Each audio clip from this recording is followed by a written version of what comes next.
गोलोक धाम में भी श्री राधा की सखियां हैं और निकुंज वृंदावन में भी सखियां हैं। इन दोनों लोकों की सखियों में क्या भिन्नता है? गोलोक की सखियों का भाव और निकुंज की सखियों का भाव किन को मिलता है? बड़ा गंभीर प्रश्न किया। यह प्रश्न हमारे पास पहली बार आया है। दो प्रकार की सखी भाव से आराधना होती है, एक स्वकीय भाव, एक परकीय भाव। निम्बार्क संप्रदाय की उपासना यद्यपि भगवान स्वकीय परकीय से भी अतीत है, इनसे भी अतीत है, लेकिन फिर भी स्वकीय भाव की उपासना की जाती है निम्बार्क संप्रदाय में, और परकीय भाव की उपासना की जाती है गौड़िया संप्रदाय में। परकीय स्वकीय में क्या अंतर है? स्वकीय का मतलब श्री कृष्ण की विवाहिता, श्री कृष्ण की, ये स्वकीय।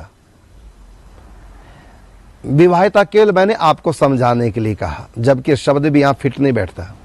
और परकीय कहते हैं कि विवाह किसी और से हुआ और प्रेम किसी और से हुआ।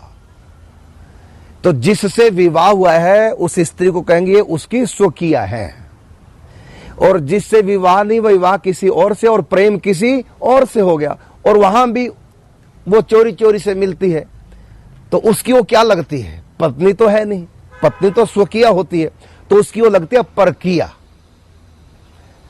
तो जहां सखियां स्वकीय है, राधा कृष्ण की है, वो स्वकीय है,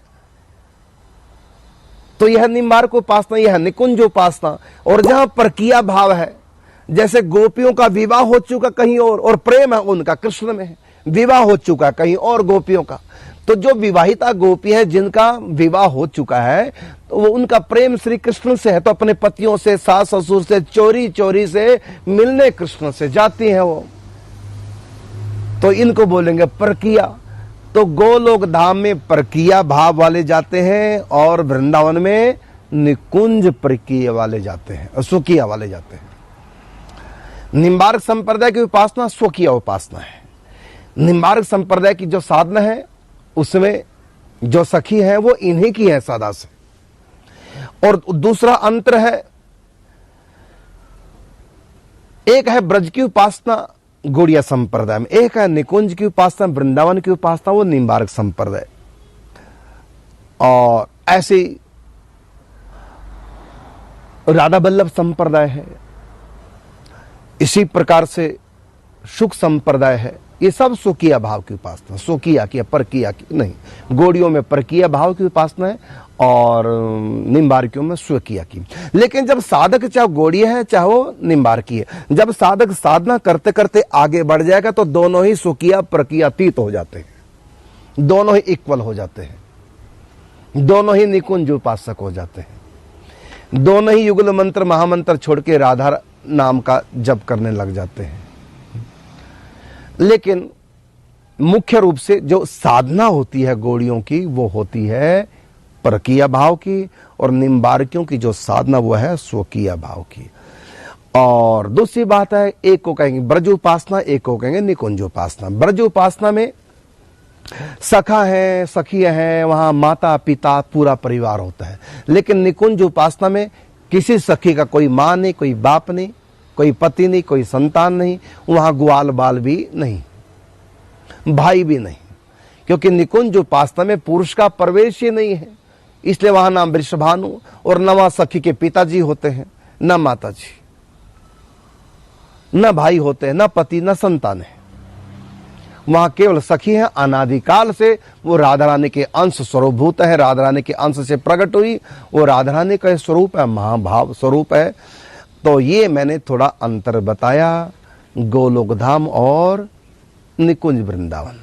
गोलोक धाम में निकुंज है, निकुंज में ही गोलोक धाम है। ये अंतर नहीं मैं आपको बता रहा हूं, अंतर केवल भाव का है, लीलागत अंतर है, तात्विक कोई अंतर नहीं। जो राधा कृष्ण निकुंज में है वही राधा कृष्ण गोलोक धाम में है, वही राधा कृष्ण ब्रज में अवतार लेके आते हैं। तात्विक तो कोई भेद नहीं, केवल भाव का भेद है, भाव के अनुसार लीला का भी भेद है। जैसे एक पुरुष है, उसके घर में 3 स्त्री हैं, 4 स्त्रियां हैं, एक है माँ, एक है पत्नी, एक है बहन, एक है बेटी। तो एक पुरुष के घर में 4 स्त्रियां हैं, तो एक पुरुष चारों स्त्रियों से प्रेम करता है और चारों स्त्रियों से उसका बराबर प्रेम है, किसी से कम या ज्यादा नहीं, चारों से बराबर प्रेम है। तो बराबर प्रेम तो चारों से है, लेकिन प्रेम का प्रकार चारों से अलग अलग है। पत्नी से भी खूब प्रेम है, जितना प्रेम मां से है, बहन से है, बेटी से, उतना प्रेम पत्नी से भी है। तो प्रेम तो सबसे बराबर है, लेकिन प्रेम का जो प्रकार है ना, वो सबका अलग अलग है। पत्नी से प्रेम अलग ढंग का, बहन से प्रेम अलग ढंग का, मां से प्रेम अलग ढंग का, बेटी से प्रेम अलग ढंग का। तो प्रकार अलग अलग है, लेकिन प्रेम सबसे भगवान का, माने पति का, उसका, व्यक्ति का, पुरुष का बराबर है।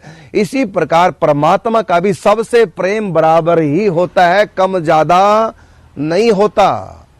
जितना सखियों से प्रेम करते हैं उतने गोपियों से, उतने ही मैया से, उतने ही नंद से, उतने ही ग्वाल बालों से, उतने ही गाय से, उतने ही मोर बंदरों से प्रेम।